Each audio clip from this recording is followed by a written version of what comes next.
اب جب یہ جناب موسیٰ وہاں گئے تو پیچھے کیا ہوا؟ پیچھے وہی کہ جو ان کے اندر آثار موجود تھے بت پرستی کے اور وثن پرستی کے اور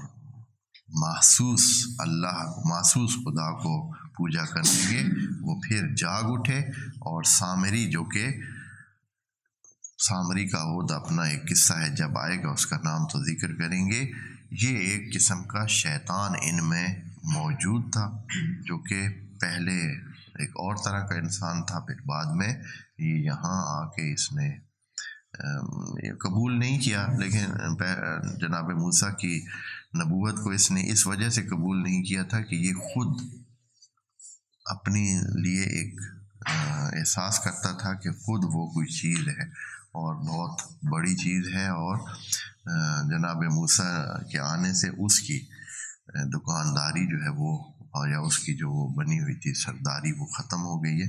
تو وہ مجبوراً اس نے مانا، اور لیکن ساتھ ساتھ وہ اپنی خرابیاں کرتا تھا۔ جب بھی کوئی تھوڑی سی اونچ نیچ ہوتی تو پہلے وہ جو ہے سب کو ابھارتا جناب موسیٰ کے خلاف، اپنے لوگوں کو سب کو ابھارتا۔ اور یہاں بھی ایسے ہوا، جناب موسیٰ گئے پیچھے، نبی اللہ ہارون وہ تھے ادھر، لیکن سامری جو ہے وہ ایک شیطان کی صورت میں اس نے سب کو کہا کہ کیسے خدا کی آپ وہ کر رہے ہیں عبادت، جو نظر بھی نہیں آتا ہے، ملتا بھی نہیں ہے۔ جناب موسیٰ آپ کو چھوڑ کے چلے گئے، پتہ نہیں آتے بھی ہیں یا نہیں آتے ہیں، ہاں تو کیوں نہ ہم ادھر بیٹھے ہیں ویلے، تو کوئی جو ہے وہ اپنا عبادت کا انتظام ہی کرتے ہیں۔ تو انہوں نے کہا کہ کچھ پھر اور بھی مل گئے، یقیناً کچھ لوگ ایسے تھے، جناب ہارون نے ان کو منع کیا کہ ایسا نہ کریں، یہ غلط کام ہے، ابھی تو آپ اتنے معجزے دیکھ کر جو ہے آئے ہیں اور اس خدا نے آپ کو نجات دی، لیکن انہوں نے ان کی نہ سنی، بلکہ کہا کہ اگر زیادہ بولے تو پھر تیری خیر نہیں۔ جناب ہارون پھر چپ کر کے بیٹھ گئے۔ تو انہوں نے بہت زیور اکٹھے کیے ہوئے تھے، پہلے سے اٹھائے ہوئے تھے، پتہ نہیں یہ زیور دو صورتیں ہو سکتی، ان کے پاس بڑے زیور اور سونا بڑا تھا، بہت سونا کا۔ اب یہ کہ یہ سونا ان کے پاس کدھر سے آیا تھا؟ ادھر سے ان کے حالات تو وہ تھے کہ یہ کچی آبادیوں میں ادھر رہتے تھے اور اتنی زندگی کے وسائل بھی ان کے پاس نہیں تھے، تو یہ سونا ان کے پاس کدھر سے آیا تھا؟ بہت سارا سونا ان کے پاس تھا۔ قرآن میں اشارہ موجود ہے اس میں، وہ یہ ہے کہ یہ مصریوں کا سونا ان کے پاس تھا۔ اب مصریوں کا سونا ان کے پاس کیسے آ گیا؟ جبکہ یہ بعید ہے کہ سارے وہ غرق ہو گئے تو پھر یہ واپس گئے اور وہاں سے انہوں نے مصر میں سے سونا لیا اور آ گیا، ایسی کوئی قرآن میں بھی ذکر نہیں ہے، اور یہ ہونا بھی ممکن نہیں تھا، اس لیے کہ دریا تو مل گیا تھا، یہ پار چڑھ گئے، دریا مل گیا تھا، اب یہ نہیں ہو سکتا ہے کہ دوبارہ یہ پیچھے گئے ہوں، اور اس طرح کی کوئی بات بھی قرآن میں اشارہ بھی نہیں ہے۔ اور ایسا بھی نہیں تھا کہ فرعونی کوئی سارے ٹوٹل تمام مرد تو وہاں سے نکل کے نہیں آئے تھے، یقیناً وہ ان کا جو مین سلسلے تھے، جو فوج تھی، جو فرعون تھے اور اس کا جو سلسلہ تھا حکومت کا، اور کارندے تھے اور جو مرکزی لوگ تھے وہ باہر نہیں تھے۔ یہ تو نہیں ہوا تھا کہ بالکل مصر ہی خالی ہو گیا تھا، وہاں ابھی بہت سارے لوگ، خواتین، بچے اور کچھ بڑے اور دوسرے جو جنگ میں نہیں آتے ہیں، جو اکثر دھیان کے لیے پیچھے رکھے جاتے ہیں اور موجود ہوتے ہیں، وہ سارے وہاں موجود تھے۔ ایسے نہیں ہونے کہ یہ جا کر پھر وہاں سے سونا لے کر آ گئے۔ تو یہ سونا کیسے ان کے پاس آیا؟ اس کی دو چیزیں ذہن میں شاید آتی ہیں، وہ یہ ہے کہ یہ انہوں نے ایک تو خود جیسے خواتین اکٹھا کرتی رہتی ہیں، ایسے کچھ نہ کچھ جو کچھ بھی بچت ہوتی ہے تو وہ جیسے تیسے جو ہے نا سونے کے وہ لیتے ہیں۔ اس سے بڑھ کر دوسرا احتمال یہ ہے کہ خود جو مصر کے لوگ تھے نا، جیسے امیروں کی یہ ہوتے ہیں کہ وہ ایک دوسرے سے اپنے سونے چھپانے کے لیے ان کے پاس جو ہے نا وہ سونا رکھ دیتے تھے. سونا اپنا یا جو کچھ بھی ہوتا تھا تو وہ کیا کرتے تھے، کوئی نہ کوئی تھے اس میں جو اپنی امانتیں کدھر رکھتے تھے. جیسے یہاں ابھی بھی بہت سارے لوگ ہیں وہ اپنی امانتیں کدھر رکھتے ہیں، وہ بعض کمزور طبقات کے پاس اپنی امانتیں رکھتے ہیں تاکہ کسی کو شک و شبہ ہی نہ ہو ادھر سے کس نے چرانا ہے، کس نے لینا ہے، کیا کرنا ہے کہ اس کا. اور پھر وہ ہوتے بھی ایسے تھے کہ امانتیں لے کے کہیں جا بھی نہیں سکتے تھے تو وہ امانتیں اپنی ادھر ان کے پاس جو ہے نا ان کے پاس رکھتے تھے اور وہ سونا ان کے پاس. بہرحال جیسے بھی تھا سونا سارا اکٹھا کیا گیا. کہا گیا کہ جن جن کے پاس سونا ہے بنانا ہے، خدا بنانا ہے. اور پھر کیا ہوا، وہ تو فوراً تیار ہو گئے. خواتین نے بھی اپنی بالیاں اتار دی، اپنے سارے زیور دے دیے کہ بھائی خدا میں استعمال ہونا ہے تو پھر تو کوئی مسئلہ نہیں ہے. ہیں جی، جیسے ابھی بھی ایسے ہے کہ کوئی جیسے کہ مذہب کے نام پر کیا ہوتی ہے، بات ہوتی ہے، کوئی چیز بن رہی ہوتی ہے تو لوگ کیا کرتے ہیں، کئی لوگ تیار ہو جاتے ہیں اور بہت بڑے بڑے رقمیں دے دیتے ہیں.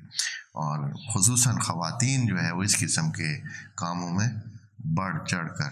تو انہوں نے بہرحال جیسے بھی دیا تو انہوں نے وہ بچڑا بنا لیا. اور سامری نے ایک اور کام کیا کہ ابھی یہاں تفصیل ہے نہیں، یہ اس سورہ بقرہ میں نہیں ہے، ساری تفصیل ہے نا دوسری صورتوں میں، تو ابھی بیان نہ کریں تو بھی تھوڑا سا ایسے آپ کے ذہن میں وہ سوال رہ جائے کہ یہ کیسے ہو گیا.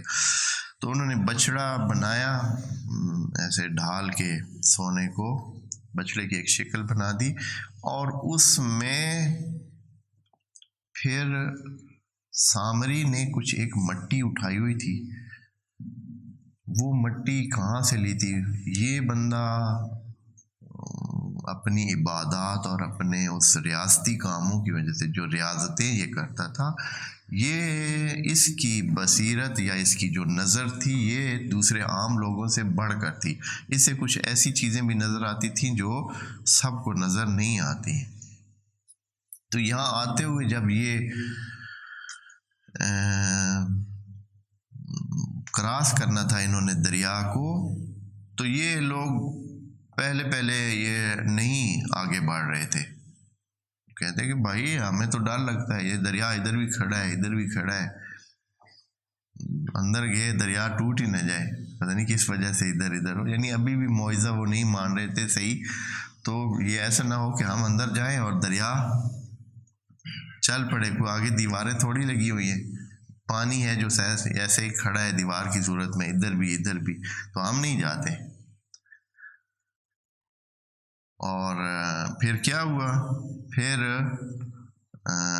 جناب جبرائیل، جیسے لکھا ہوا ہے تفاسیر میں، جناب جبرائیل نے اپنا گھوڑا جو ہے اس میں ڈالا، ایک انسانی شکل میں گھوڑے پہ آئے اور گھوڑا ڈال اس میں دریا میں، اور اس کی وجہ سے پھر باقی آہستہ آہستہ اندر گئے اور چل پڑے اور آگے. یہ جو جناب جبرائیل کا گھوڑا تھا، جو شکل گھوڑے کی شکل میں سمجھے ایک چیز تھی، باقی کسی نے نہیں پہچانا کہ یہ کون ہے یہ شخص. اس سامری کو پتہ چل گیا تھا کہ یہ جبرائیل ہے، اور اس کو پتہ چل کہ یہ گھوڑا بھی اور طرح کا ہے، یہ بندہ بھی اور طرح کا ہے، اور یہ جہاں چلتا جاتا ہے، جہاں گھوڑا پاؤں رکھتا تھا وہاں ایک جیسے بجلی لگتی ہے اور ایسے آگ کسی نورانیت نکلتی، جہاں بھی گھوڑے کی ٹاپ پڑتی تھی تو وہاں ایک قسم کی چمک پیدا ہوتی تھی. اس کو یہ پتہ چل گیا کہ یہ عام بندہ نہیں ہے، یہ ہمارے لوگوں میں سے نہیں ہے، یہ کوئی اور وجود ہے. اس نے کیا کیا، وہ جہاں سے وہ مٹی کے پر پاؤں رکھتا جاتا تھا اور اس میں سے چمک اٹھتی تھی، اس کو نظر آتی تھی، اس نے مٹی اتنی ساری جو ہے نا وہ وہاں سے اٹھا لی، اس کی ٹاپوں، گھوڑے کی ٹاپوں کے نیچے سے، اور اپنے پاس رکھ لی. سیانہ بندہ تھا، تجربہ کار تھا، اس کو پتہ تھا کہ یہ کوئی کام کی چیز ہے. اب جب بچڑا انہوں نے بنایا نا تو اس مٹی کو اس میں جو ہے نا شامل کر دیا، یا کم از کم اس کے منہ میں ڈالا. جب وہ بنا لیا تو اس کے منہ میں وہ مٹی ڈال دی. اس کا نتیجہ یہ ہوا کہ وہ بچڑا جو کہ سونے کا بنا ہوا تھا، دھات کا بنا ہوا تھا، وہ باں باں کرنے لگا.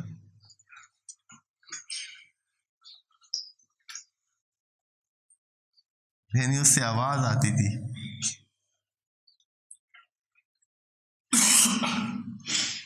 جیسے ایک اس کی گائے کی یا جس طرح کی آواز ہوتی ہے، ایک اس طرح کی اس سے آواز باقاعدہ نکلنے لگی، کیونکہ وہ جو زندگی کا وہ تھا اس میں اس نے وہ ڈالا، اس میں زندگی پاتے، وہ جو چمک پیدا ہوتی تھی وہ ایک قسم کی زندگی کا انتقال ہوتا تھا، زندگی منتقل ہوتی تھی.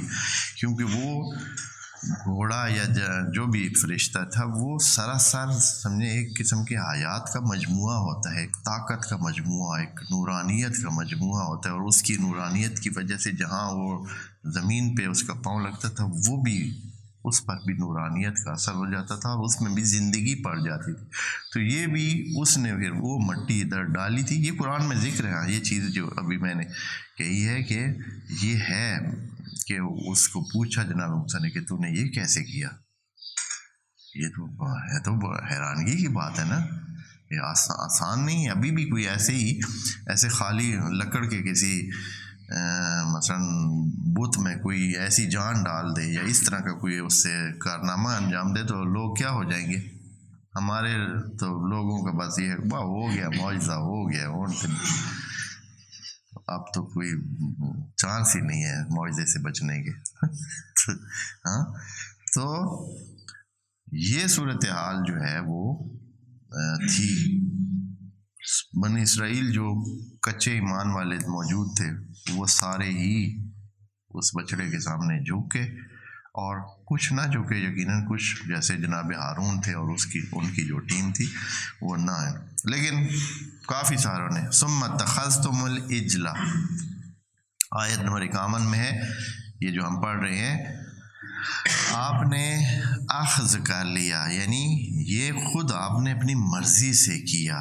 اخذتم نہیں ہے، اتخذتم ہے.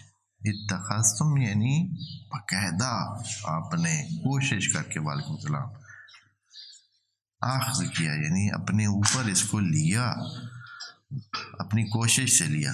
ایجل یعنی وہی بچڑے کو. من بعد ہی یعنی جب جناب موسیٰ یہاں سے دور ہوئے، ان کے بعد آپ نے یہ کیا. وَأَنْتُمْ ظَالِمُونَ، اور در حال کہ آپ کیا تھے، بڑے ہی ظالم واقع ہوئے ہیں کہ آپ نے یہ کام کر دیا. اور یہ ظالمون کا آپ کو پہلے بھی عرض کیا ہے، قرآن میں بہت ساری جگہ یہ وَمَا ظَلَمْنَاهُمْ وَلَٰكِنْ كَانُوا أَنفُسَهُمْ يَظْلِمُونَ، یظلمون کا مفعول ذکر نہیں ہوتا ہے. یہاں بھی ظالمون ہے نا، اس میں فاعل کا صیغہ ہے لیکن مفعول ذکر نہیں ہے کہ یہ ظلم ہوا کس پر ہے. تو وہ ظلم کس پر ہوا ہے؟ خود پر ہی ہوتا ہے. یہ جہاں جہاں اس طرح ذکر ہے وہ ظلم کسی اور پر نہیں ہے. یہ نہیں ہے کہ اللہ پر مثلا انہوں نے ظلم کر دیا، اللہ کے ساتھ ناانصافی کی، ظلم کیا. ظلم خود پر کیا ہے، اپنے ساتھ ناانصافی کی کہ اپنی قیمت کم لگائی ہے. اپنے ہاتھ کے بنائے ہوئے خدا کے سامنے جھکے ہیں، جبکہ جس نے ان کو بنایا ہے حق اس کا بنتا ہے. پھر ساری داستان کو چھوڑ دیا، درمیان میں سارے قصے کی تفصیلات ساری چھوڑ دی. پھر اللہ فرماتا ہے ثم عفونا عنکم، پھر وہ خاص طریقہ اپنایا گیا. ان کو کہا گیا کہ پہلے صفائی ہوگی، جنہوں نے یہ بت پرستی کی ہے، جنہوں نے یہ کام کیا ہے، یہ شرک کیا ہے، یہ سلسلہ کیا ہے، یہ سارے قتل کیے جائیں گے. اور قتل بھی اپنے ہاتھوں سے ہوگا، کسی اور نے آ کر یہ کام نہیں کرنا ہے، خود ہی آپ لوگوں نے یہ کام کرنا ہے. پھر اس طرح جیسے لکھا ہے کہ جنہوں نے نہیں کی تھی یہ عبادت بتوں کی، ان کے ذریعے سے اپنے ہی قریبیوں کو، کسی کا بھائی، کسی کا باپ کسی کا چاچو، کسی کا بیٹا، کسی کا کیا، یہی اس طرح بہت سارے لوگوں کو قتل کیا گیا حکم خدا پر. اس طرح اللہ نے ان کو پھر معافی دے دی. ثم عفونا عنکم، پھر اللہ نے ان کو معافی دی. من بعد ذالک، آپ کو یہ بتا دوں، پہلے بھی عرض کر چکے ہیں، قرآن میں معافی کے لیے، کسی گناہ کی معافی کے لیے، کسی گناہ سے اس بچنے کے لیے اور ختم کرانے کے لیے عفو کا لفظ استعمال ہوتا ہے. غفران کا لفظ وہ اور معنی میں استعمال ہوتا ہے.